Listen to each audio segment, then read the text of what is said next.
We're here to take a bike journey through the highlands of Ethiopia. It's part of Quest 79, a project I'm undertaking to cycle 7 continents in 9 rides. That's 1 on each continent plus 2 Paralympic Games. And here in Ethiopia we'll be riding the water towers of Africa through the huge mountains of the Geralta and Simeon. እንኳን ደህና መጣችሁ ወደ ኢትዮጵያ. We got Kalayu. Or you can call him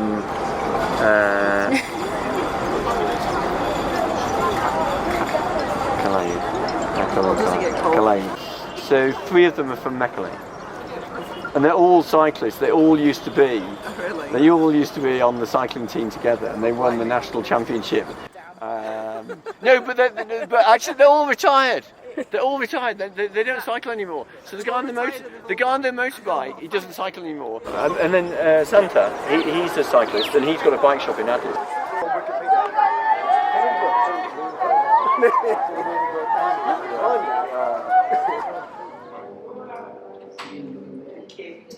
After that, it's exactly the same as like my 100 mile, virtually 14 kilometres, and then we're going to stop and jam direct from the pond. So you'll know, every time you may only have to think about. Juliet seems to be very on it, knowing what we're doing every day and what the distance is every day and the profile. I'm preferring to go into denial. I'm just going to go set off and see what happens. When we get to Mekelle Airport, you'll get your bikes and your bags, and then we'll go out of the building like you did today in Addis, and we'll meet a few of the support team who'll be with us over the next few days. As we fly north over the heart of Ethiopia from Addis Ababa to Mekelle, the landscape doesn't look miniature like it should from a plane. It looks vast, hot.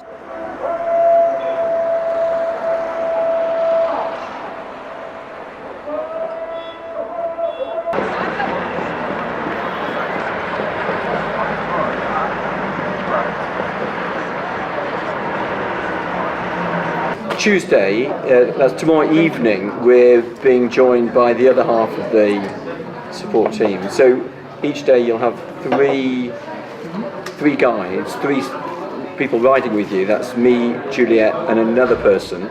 Kalayu is going up and down the tarmac from the back to the front, like that. He's very good doing that, making sure you've got enough water and stuff like that. Push me up the hill. Yeah, that sometimes happens. Particularly on the long days, we need to start early.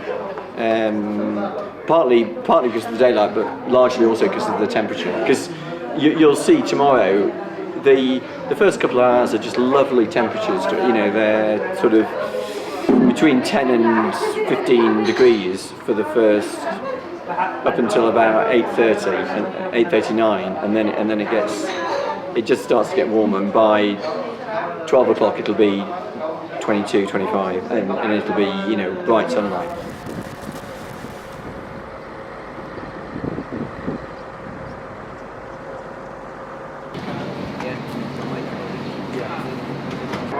Morning. Breakfast? Yeah. Okay, you're confident. After swatting 1 or 2 mosquitoes last night. No, I'm all good. Good. This ride through Ethiopia is the only one of the Quest 79 trips that has been supported. By that I mean that we'll have vehicles with us. So we're being joined by a group of retired pro cyclists who are from Ethiopia. They'll be driving vans and riding bikes to support us, carrying kit and water and snacks for us, and helping us through the challenging terrain that lies ahead. It feels strange to do things this way because it's not the way that I'm accustomed to riding.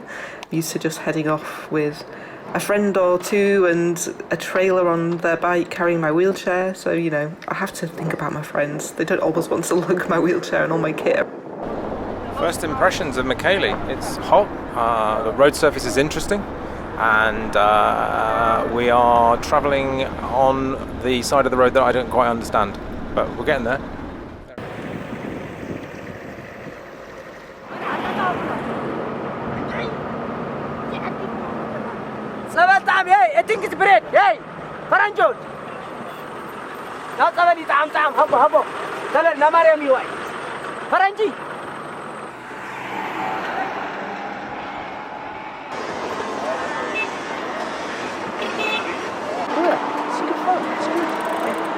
happens to sit in the van by Thursday. The landscape on the way over here was very spectacular. Lots of ravines and gorges. And now we're here. It's quite dry and dusty, but it is the dry season, so what would one expect?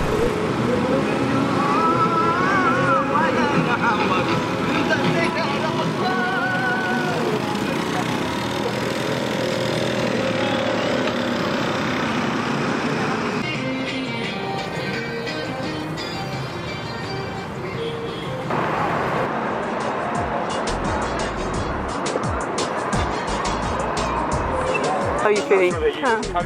Good so far. I'm surprised that it's 32 degrees though, 34 or something. Is it really? Yeah. It's Doesn't feel that hot. It's quite breezy, isn't So it? airy, not humid. No, it's absolutely amazing. We've had gangs of kids running along with us and yeah.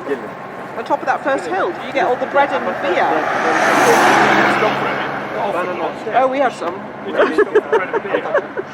Well, it's St Mary's Day, so it's part of the annual monthly festival. It's like Holy Communion. Okay, this next mile is lovely and flat, which it is. Okay. Okay, and then it changes in Goes uphill there. in an uphill direction.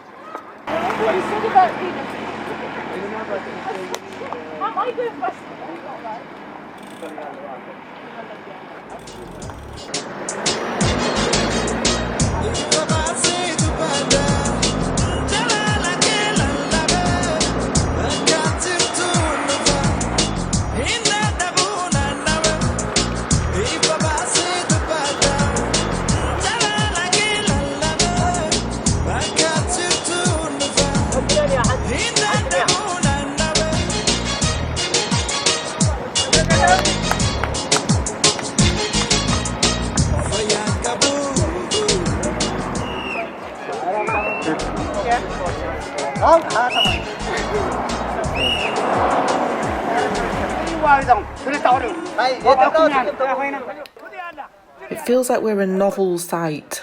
Bikes are not uncommon around here. Pro riders and crit racers seem to be quite popular in Tigray, but I don't think anyone has seen a handbike before. I doubt many are mad enough to consider riding a handbike up these high hills in the heat that we've got.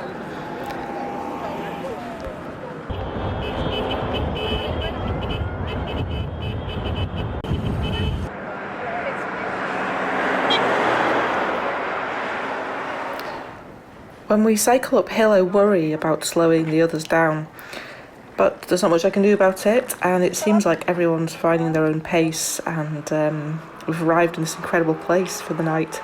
Geralta Lodge, amazing views, feel to be on top of the world, and so lucky to be here having this experience. Slightly headache. Yeah, I think it was a coffee. Coffee. Very strong coffee. Very strong. Ethiopia though,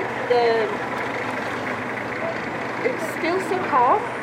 Like the people are so calm and warm, but not in your face. I'm completely blown away by Ethiopia. I'm in love with it. It's just been the most incredible day. So I have to look at the view because I can't take my eyes off it. I may be a geologist, but I wish I knew something about the geology of Ethiopia because the outcrops and the mountains are quite something.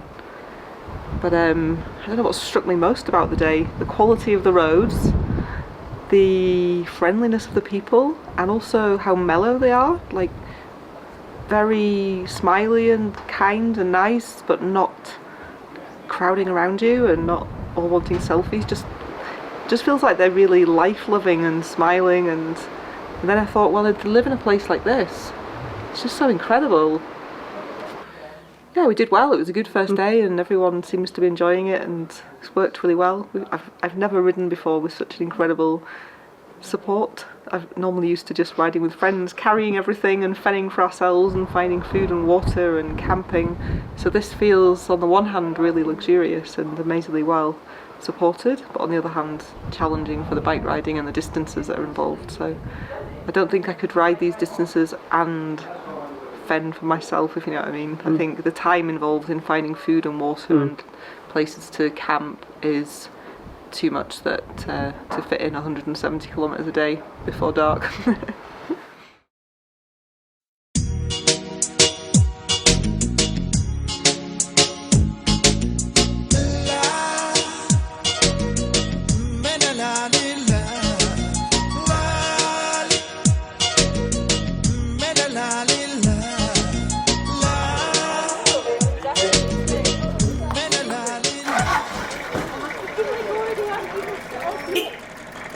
Ja, to...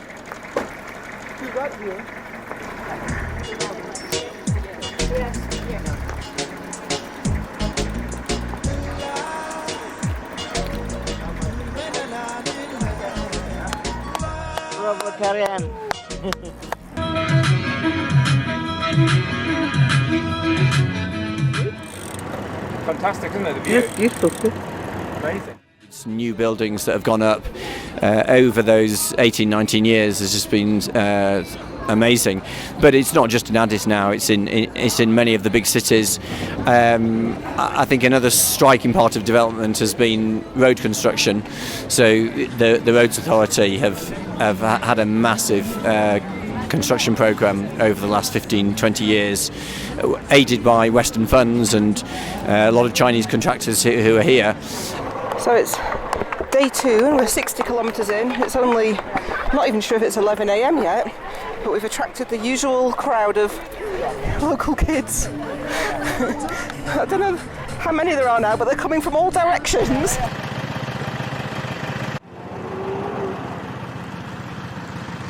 Have children throwing rocks at you to make you go faster. If you Google Ethiopia and cycling, that's the main thing that comes up, is kids throwing rocks at you, but they've mainly been very friendly, just running alongside and getting excited. Are we having a coffee shot here? Is that the idea? Shot of coffee and go.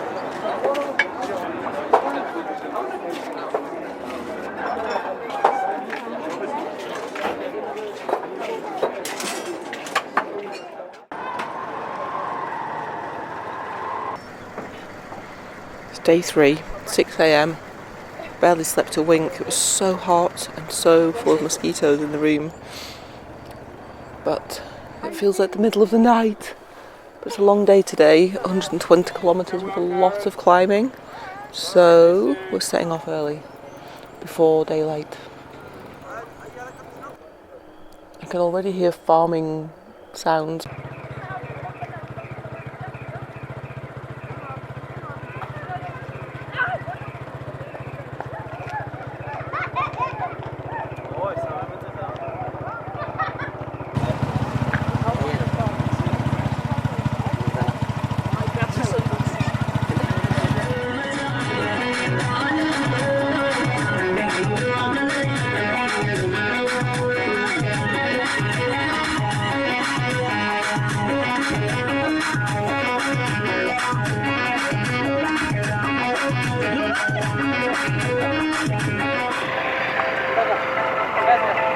Woohoo! I'm going to say that in a few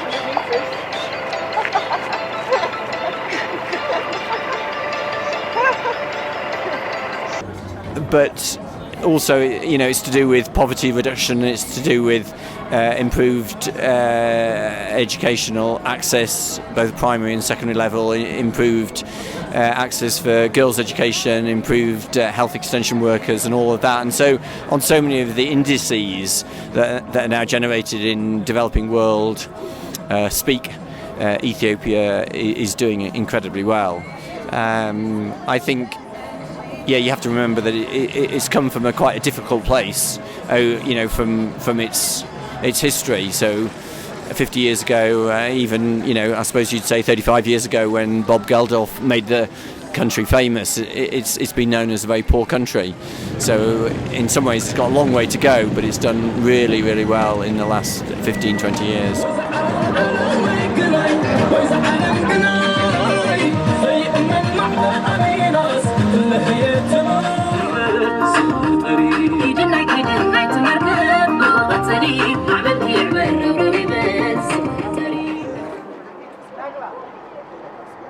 Just have have a 5 minutes of coffee, something. I'm just thinking I probably won't get lifted in then, just get a drink and... You want to stay? This way. You can... The children are running alongside us on the roads, even at 9:30 in the morning. Is school already finished by then? Maybe we have two shifts. That time the other shift, the next shift is going to ready to go to school. And when immediately the other shift, the morning shift come out, they will go to school.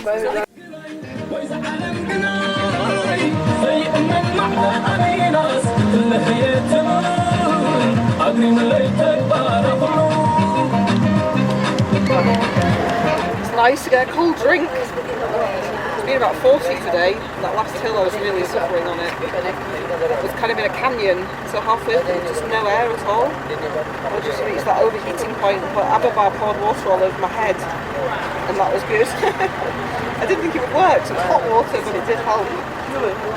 So only 25k left to go, done 93. Got one more big hill, I think. Yeah. And that's it.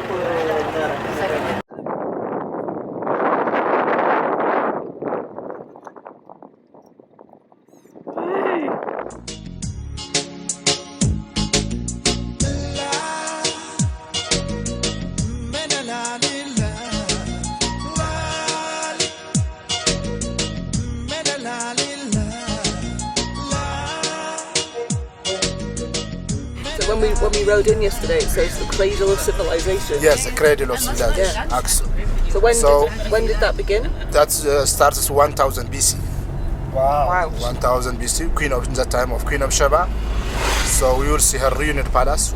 We are now in the main stele park, one of the pagan kings in that ancient time, making these big monuments like the Egyptian pyramids.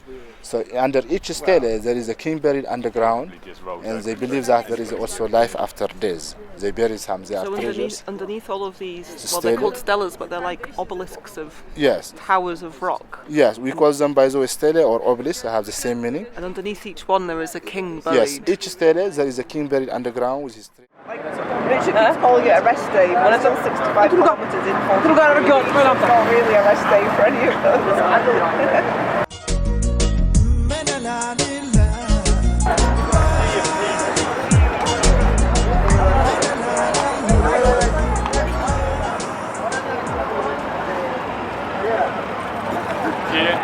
Here, and we end in Lalibela.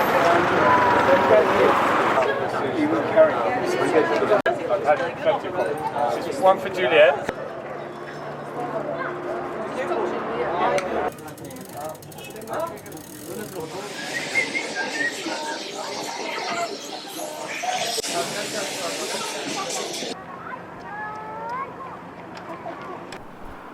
It's over 40 now, and the crew have taken to trying to shade me from the relentless heat. It's only slightly depressing when they can walk quicker than I can ride, but I'm really grateful for doing it because just that tiny bit of shadow drops the temperature enough that it feels bearable.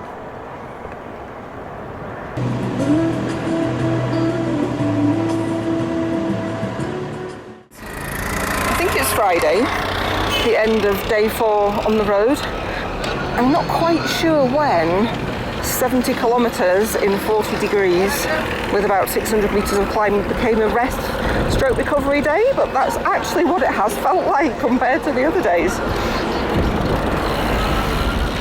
I'm feeling quite surprised that I feel okay actually after 3 really hard days and a few more really hard ones coming up. Cheers. Cheers. Cheers. Cheers. Cheers, that's all. Darren? Darren. Cheers. That's the cup. No. That's the cup. We are in a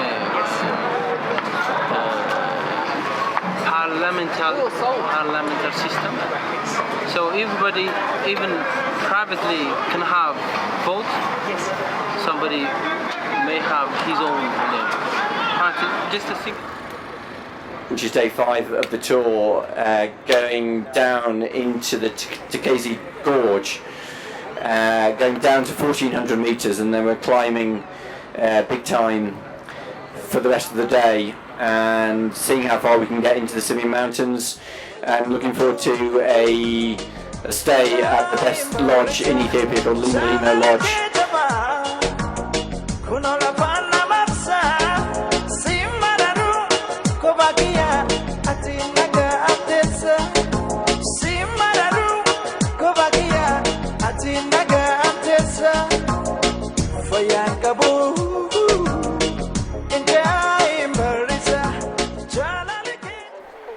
Despite the super smooth roads, most of us are somehow hitting chunks of gravel and collecting punctures. But what a luxury, having a pit crew and not bum shuffling around the ground to fix it myself. Camel train going up the mountain. Oh, really? Yeah. I think we probably don't know how fast camels go compared to bikes, but I think we're probably long gone. Lucky it was actually a tiny bit of shade, it wasn't too far away. This would be fairly grim getting a puncture fixed on. That's it, that's fine as well. Yeah. Ooh. Just keeps it all together. Terrifying. I'll catch her up, don't worry. So I think this is probably the hardest day of cycling of my life. Been going for 9.25 hours. We've climbed at least a third of the height of Everest in somewhere between 40 and 50 degree heat. But we're nearly at the top of the 5th pass of the day, but the road end is after the 6th pass, and we have to drive to where we're staying because there's no tarmac and nowhere to go. So I think we're going to bail at the bottom of this hill in the interest of getting there before darkness. Sorry, no pens. No pens. We've changed region. In the previous region, the kids were just laughing, and now they're asking for pens. You all right?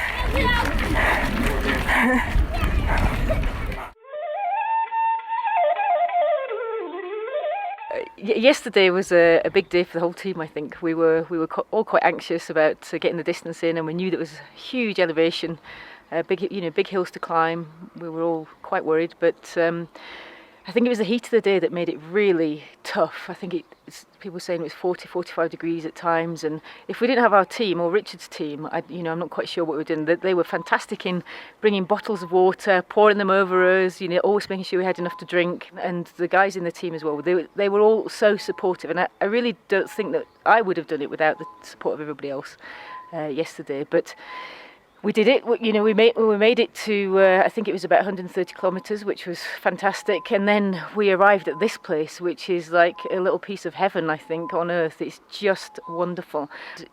This is the first day I think we felt like we're on holiday. Again, it's hot. I think it's not even 8 o'clock yet, and it's warm. So we'll go and put our Factor 50 on and get going for the day.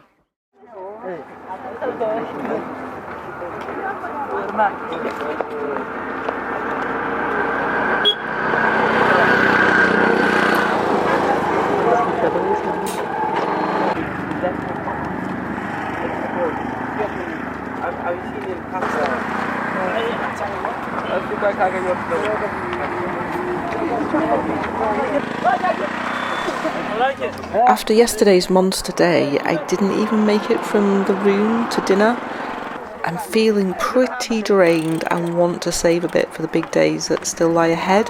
So I've decided to hitch a 40k section in the van. The scenery's slightly less exciting than it has been. There's a strong headwind and some rolling hills to empty my arms, so it's time for a bit of recuperation and to see things from our support team's perspective. It looks like you've mastered the art of safely riding on a van. It looks like it could be precarious. No, I'm doing pretty good. Oh look, you're catching everyone up.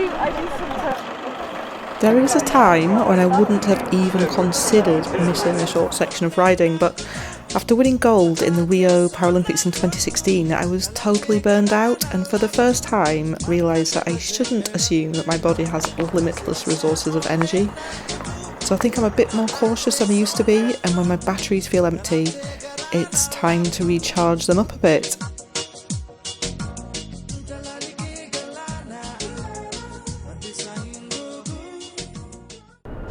I'm just thinking if somebody like me broke their back and were paralysed, would they have the equipment or the things to survive here, do you think, or the medical care, or?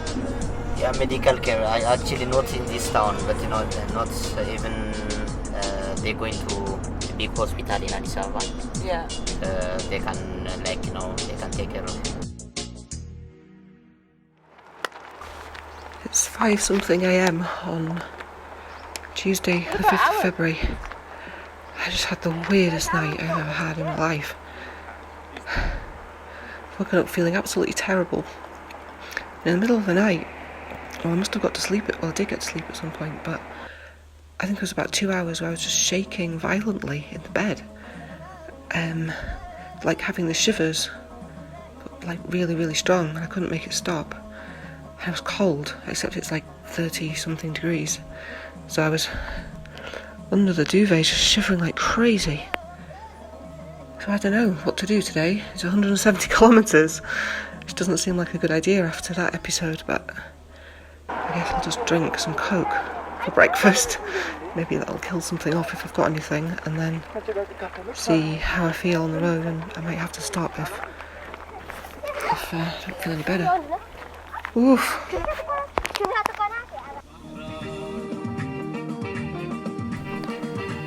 Juliet, you're a legend. I don't know how you're managing to cycle at my handbike pace up every hill. It honestly takes some serious skill to balance.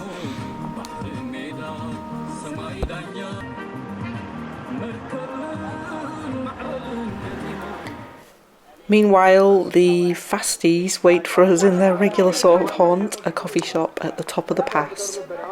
Get that sugar and the caffeine in.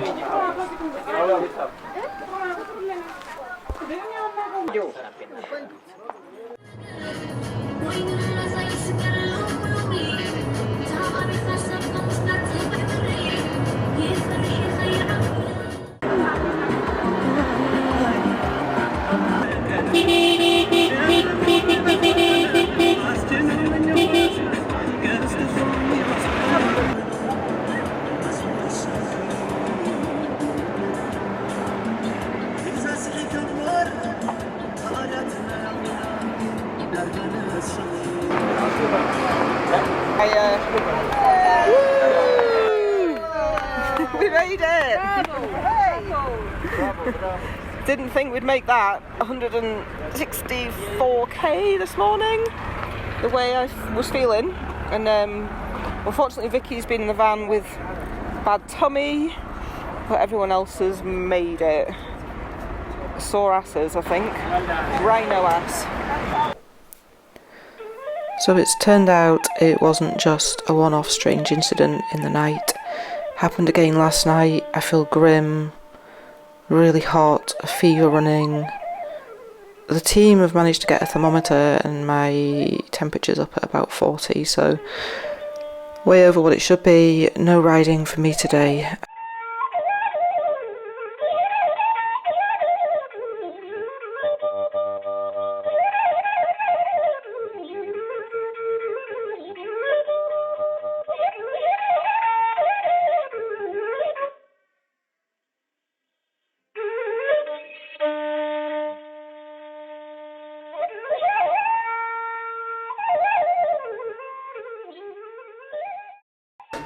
This hospital is definitely interesting and a much more authentic Ethiopian experience.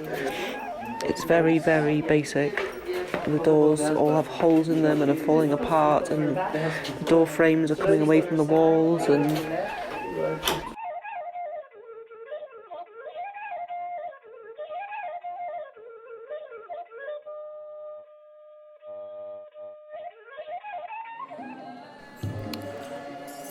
our journey through Ethiopia has been about the most intense and incredible 10 days of my life.